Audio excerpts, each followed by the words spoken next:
I want to see an army of evangelists, of sustainability evangelists within the IT sector that are selling the holistic benefits of IT. 1, 2, 3, 4. So hi Kat, thank you for joining us today. Could you give everyone a bit of an intro into yourself and your exciting business? Yeah, hi there. Thank you, Adam. Thanks so much for having me. So I'm Cat Dillon. I've worked in the IT industry for a long time, over 25 years. I started working as a telecoms engineer, working on DMS 100 Nortel switches, and they're obsolete now. So that goes to say how long I've been in the industry. And then worked through selling MPLS networks, supporting SIs to sell converged infrastructure to insurance companies. And then I moved to Microsoft and moved into cloud services. And so I was supporting businesses to drive their transformation from on-prem to the Microsoft cloud.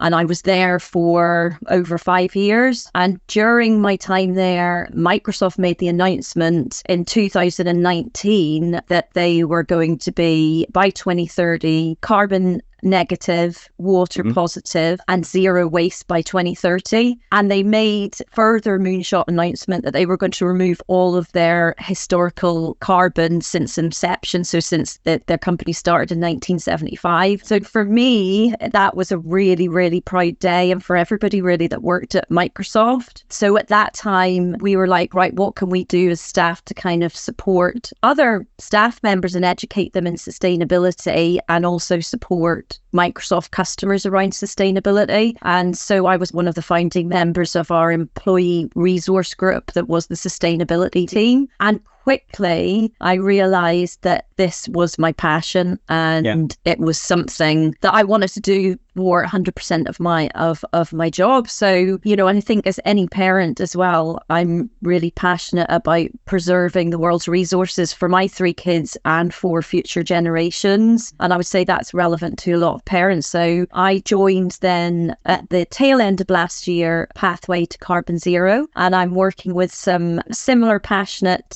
fantastic women, and we are helping SMEs and SMBs and a different myriad of different businesses to help them build comprehensive and achievable carbon reduction plans. So that's kind of me in a slight nutshell. So just focusing around the pathway to carbon zero side of things, you say that your passion in the subject and your experience at Microsoft led you to look at that as a way forward for you. Can you tell me a bit more about Pathway to Carbon Zero and what you're doing and how you help companies? So we have a Pathway to Carbon Zero structure. So, with sustainability, it is quite a scary topic for business owners. There's a lot of stats out there, and it's only 77% of business leaders feel confused where to start with sustainability.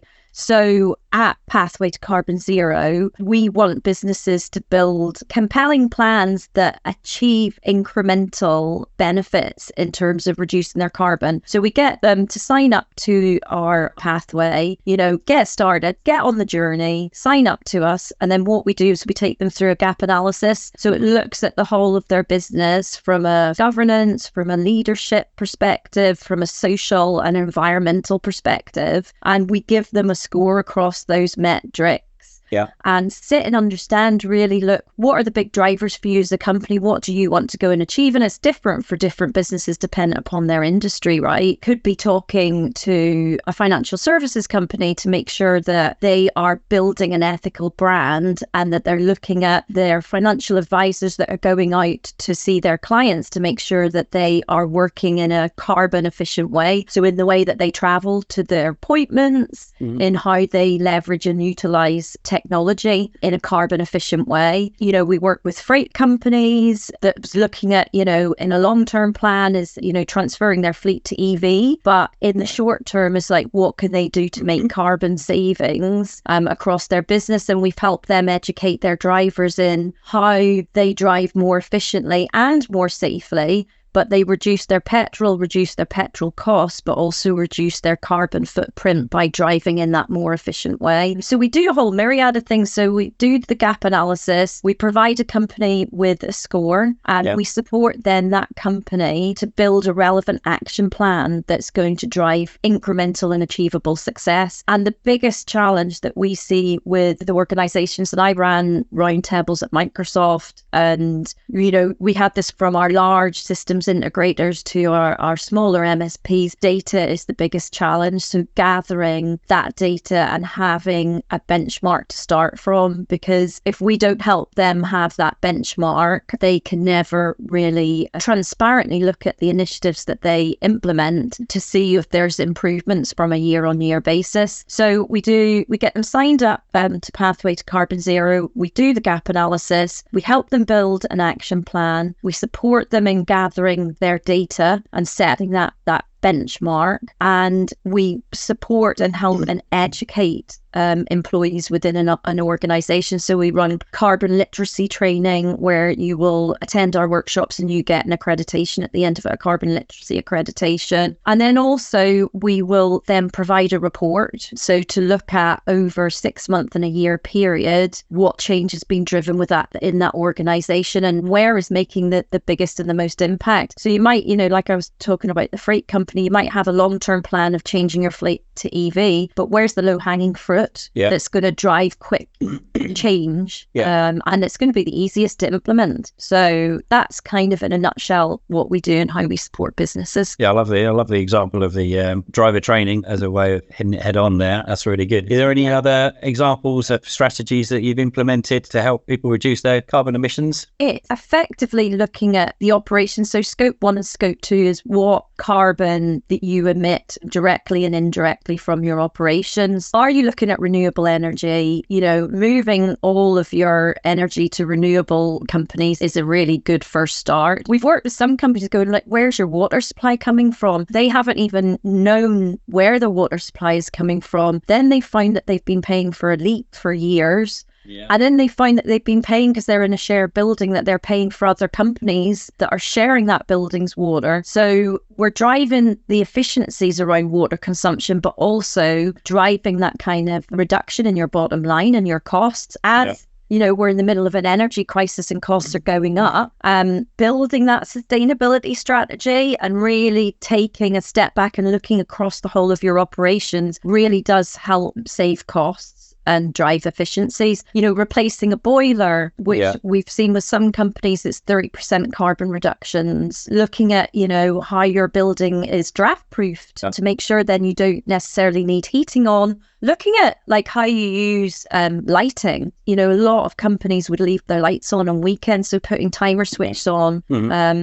Simple things like that really do drive that incremental change in those carbon savings. I think when people think about making changes to improve their impact on the environment, they quite often associate that with an increasing cost. And I guess from a beyond encryption perspective and what we're doing to help people to digitize some of their communications is a way in which we have a positive environmental impact and a bottom line impact too. Some really good examples there and success stories where you've directly contributed to someone's improved impact on the environment. From a technological point of view as well. There was one managed service provider that I was working with the year before last. I think it was a very, very hot, humid summer. Do you remember whenever we had that 40-degree heat? And I was chatting to them, and they have an on-premise like little mini data center. The IT manager was saying because it was so hot, we had to buy additional portable aircon units. And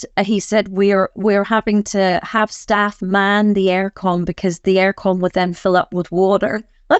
And they were running up and down the stairs, 5-6 times a day to empty the water out. And, when I said, well, actually, the carbon savings of moving to a Microsoft cloud, moving to a cloud provider that has that economy of scale, that is invested in their data centers to make them as sustainable as possible and have the resources to do so. I think Microsoft did a study. So when you move to the cloud and move your on-prem applications from on-prem to the cloud, you can be up to, so between 70 97% and up to 98% more carbon efficient. So the IT infrastructure is a large part of, what providers are you working with? Companies such as yourself, how are you, moving from that paper to paperless? And what are the technologies that you're implementing within your business that are helping you achieve those goals? And that's very much part of the gap analysis that we provide to companies to talk around the IT infrastructure bit. Yeah. But that's one part of the puzzle. And then it's looking holistically across the whole of the business. Why are businesses looking at their environmental impact? What is it that's driving them to consider their place and their footprint on the environment? Why is now the time that people are starting to do that more than ever before? So depending upon what industry and what legislation is in place, you've got some industries such as construction and insurance services that are quite far ahead of the curve because they have to be. And I'm seeing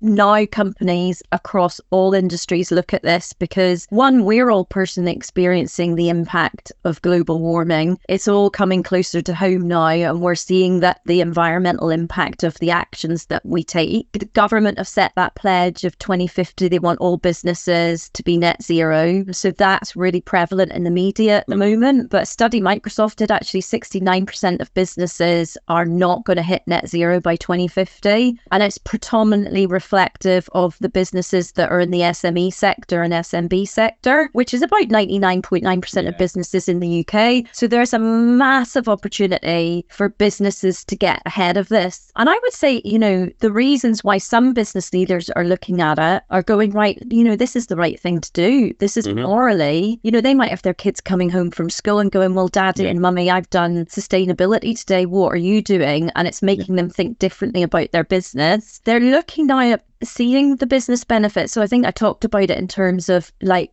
taking that step back, looking at the energy efficiencies that you can drive and look, that's going to cut costs. So if you be more streamlined around sustainability, it's going to drive those savings and cut those costs within your operation. And then I find as well that, the stats out there, 80% of Gen Z applicants are looking at a company that shares their beliefs around diversity and inclusion and around sustainability, and what, training and prospects has that company got for those individuals. So if you want to retain and keep good staff, employees that are connected with a sense of purpose and a sense of belonging to a company are more likely to stay. So that's another really important aspect of why people are looking at sustainability. And also the bottom line, right? So before, it never used to be about the bottom line and it was a nice to have. Now it's an imperative because I've been speaking to business owners whereby they're SMEs, but they're selling into large corporates that by their own regulatory standards have to be decarbonising their supply chain. Yes. So, if you are selling product and service into these larger organisations and you are not seen to be, one, carbon accounting, but actively have a cohesive plan that is reducing your carbon, there's a massive threat really to the longevity of your business, to retain those big customers and also to attract new ones. Because, procurement teams, they will be looking at those credentials in terms of the types of suppliers that they select to support their organization. So there's a load of compelling reasons why, we should be doing it. And it's the right thing to do. It's the right thing to do for all of us. We all need a planet to thrive and survive in. We've gone through the B Corp stuff.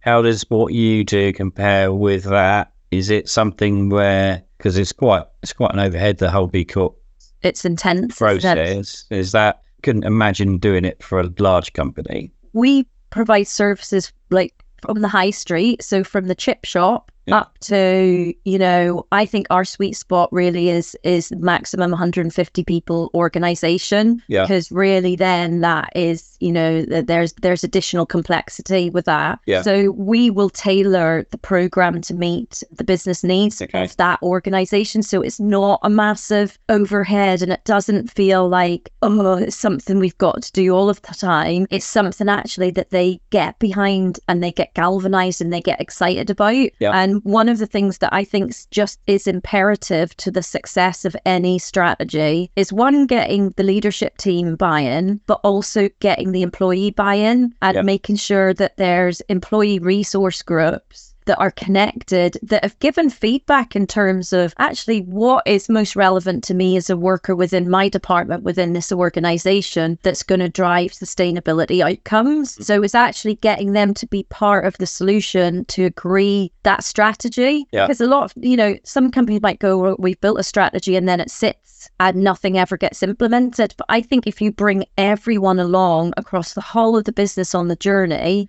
and that changes that behavior and has that cultural shift, and that guarantees success. So for us, like, we want to make it fun, and we want to make it engaging, and we want to make it relevant. And that's very, very important for us. And we want to simplify it. I think I've said before, I think so many business leaders and people are a bit stunted by all of the acronyms that are floating around, and we try and demystify that through through our carbon literacy training and just through our own passion for the subject. And we really want the businesses we work with to be successful and to really love doing this, and it be part of their whole company culture, so it just doesn't end up being a siloed initiative. It's just part of everything that they do and what they stand for. You're working with a cross-section of industries and sizes of firms, and what are the common challenges or barriers do you encounter when you're trying to advocate carbon emission reduction strategies? And how do you navigate that and help to engage people and foster that adoption? It's getting that leadership buy-in, and it's making sure that everybody comes at sustainability from the same starting point. So we can't make assumptions that everybody's got a different perspective on sustainability, and it means different things to different people. And so don't make an assumption that everybody knows about sustainability and it means the same thing. So I think that is really important. Whenever we first engage with a company as well, we complete that materiality matrix because we want to understand what is relevant to them and what's individual to their needs. But also we want to make sure that we're engaging in a relevant way that's going to drive the right outcomes and effectively reduce their emissions as quickly as possible. Also at Pathway, we encourage the leaders within an organization to take a bottom-up approach, right? It's really, really important to create a movement and drive a movement of change within your organization where you're enabling champions